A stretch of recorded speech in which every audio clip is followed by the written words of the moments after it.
What I found is one of the biggest things that consumes people is worrying. Now, this could be worrying of any sort. It could be worrying about yourself. It could be worrying about people that you care about. It could be worrying about your family, the future, the past, the present. It could be anything.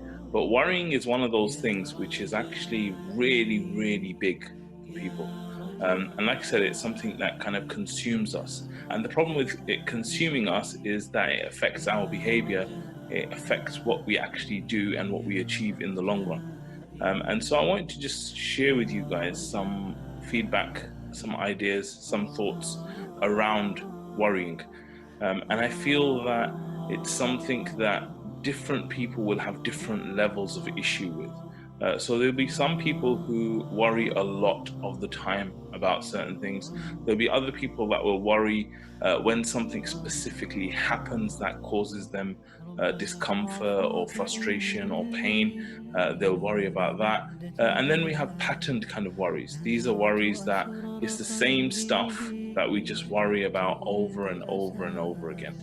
And I just wanted to talk to you a little bit about things that you can do specifically about the worrying to make it different, to help you overcome it, and to help it being a very, very different thing for you, inshallah.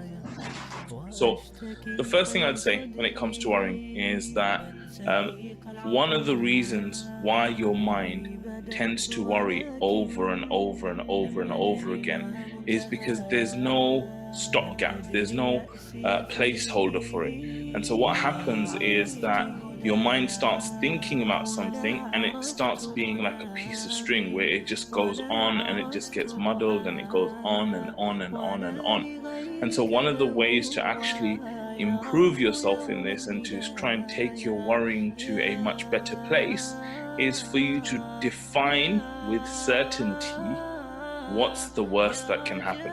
Because before that point, what's happening in your mind is that your brain is actually just defining nothing, and it's dealing with uncertainty. And so that uncertainty is one of the things that is really, really difficult to deal with, right?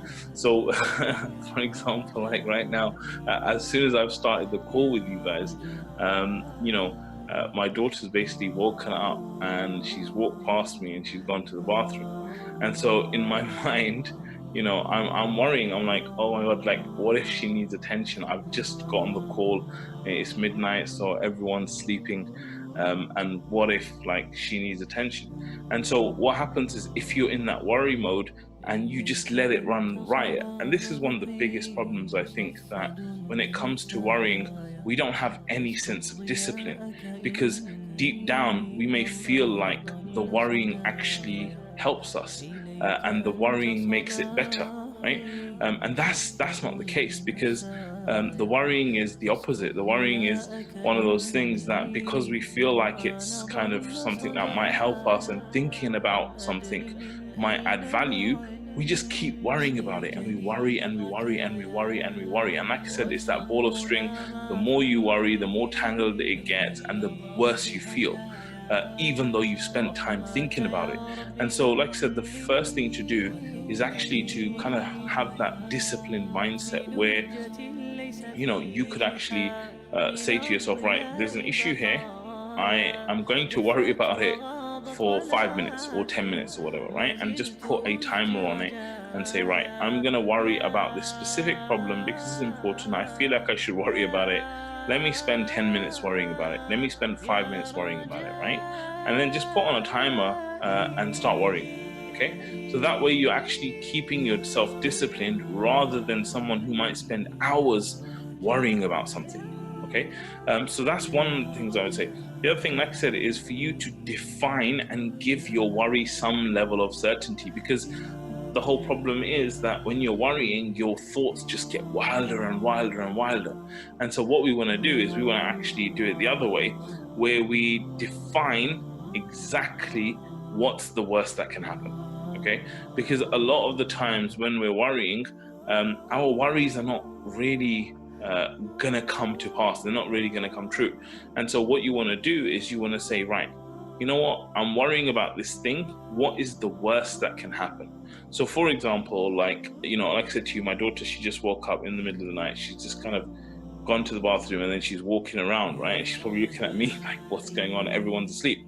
So now I'm worrying that, oh my God, I've just gotten my call and she's here. So what I need to do now is I need to define in my mind what's the worst that could happen. Okay, so the worst that could happen is, you know, she comes over here and sits next to me and she starts like disrupting me while I'm on the call.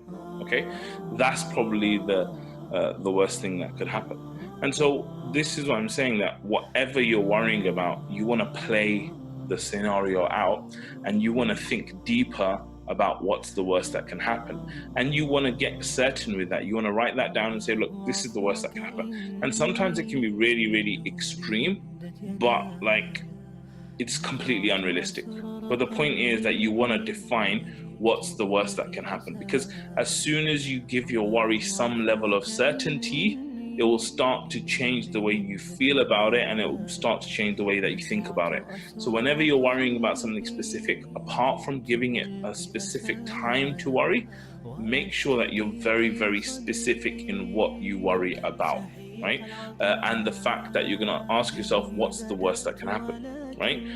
And then the second thing is to start thinking about how that compares to what's really going on in the world, right? Especially most of us, alhamdulillah, you know, we live in Western countries with a certain standard of living, and you know, our lives are probably of the top 5% of the whole of humanity, maybe even the whole of history, right? So when you start to then give yourself context about what you're worrying about compared to the bigger picture, then it's very, very different. So for example, I'm here worrying that my daughter might come on the live coaching call with me because she can't sleep or something. And the reality is, right outside here, literally like 10 meters outside, I saw a Syrian refugee looking in the bins for food, because I'm in Turkey, very close to Syria, looking in the bins for food and scraps and anything, right? And so it's like you're worrying about like this conference call being a little bit kind of, you know, disrupted, when if you look at the context of what you're worrying about in comparison to what's actually going on out there, what you're worrying about is really, really ridiculous in one sense. And I find that's the case most of the time with the things that we worry about. Even if you get serious and you start saying, you know, I lost my job, subhanAllah, like this is a big thing. Yeah, of course it's a big thing, right? But even then, I think that if you start to think about how this is compared to everything else, it's really ridiculous, and it doesn't really mean that big a thing, right? So again, like I'm saying, what I wanted to talk about to you guys today was about worrying, and realizing that we worry too much, it affects us. And so the way that we're gonna do that and overcome it is by, one, giving ourselves a specific time to worry. So set a limit for worrying, right? And be disciplined with yourself in terms of the way that you're worrying. And the third thing is for you to be very, very specific about what's the worst thing that can happen, right? Play it out in your mind. What's the worst thing that can happen, right?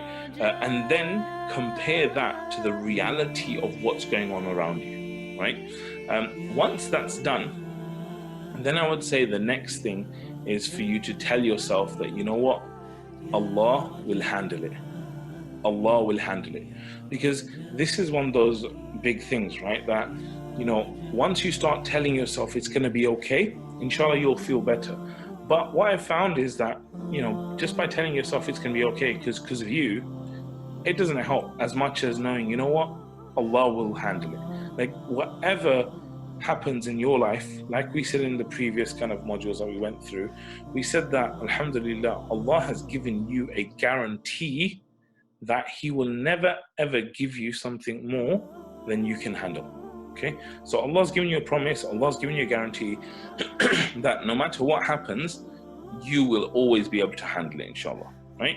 And so by you worrying about this thing and going through this process and then realizing, you know what, Allah will handle it, inshallah, that will help you to get that worry to the next level as well. Now, the other thing I would say is that really keeping yourself busy is important, right? Because what you'll find is that the only times you can worry is when you're kind of free, right? If you've got time. Sometimes there's days and there's life when, the circus is full on. You're going to work, you're really busy at work and you're full on at work. And then when you come home, it's full on and this and that. Like, the time for worrying is not really there. But if you're just sitting around, that's the time when your mind is thinking and thinking and thinking and worrying and worrying and worrying and worrying, right?